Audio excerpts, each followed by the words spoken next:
Today we have Claude McKay joining us. How are you doing today? Quite well, thank you. So how was your early life like? Well, I was born in Sunnyvale Parish, Jamaica on September 15th, 1889. I spent the majority of my childhood living in Jamaica until I moved to Harlem, New York at the young age of 23 years old. Soon after, I published my first poetry book called Harlem Shadows in the year of 1922. Where did you go to college? I attended college at Kansas State, which is currently known as Tuskegee University. Why were you influential to the Harlem Renaissance? I believe that I was influential to the Harlem Renaissance because I was a literary voice for social justice during the Harlem Renaissance. The migration of African Americans to northern cities caused us to encourage each other to go out and accomplish our goals. And where did the movement start? Well, the Harlem Renaissance started in Harlem, Manhattan, New York in the early 1900s. Who started the movement?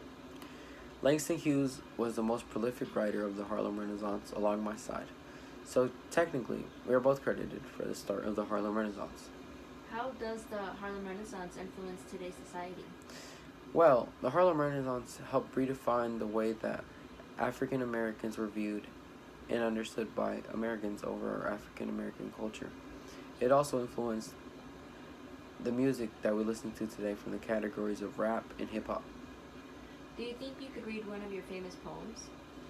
Sure, I will. I will be reading If We Must Die.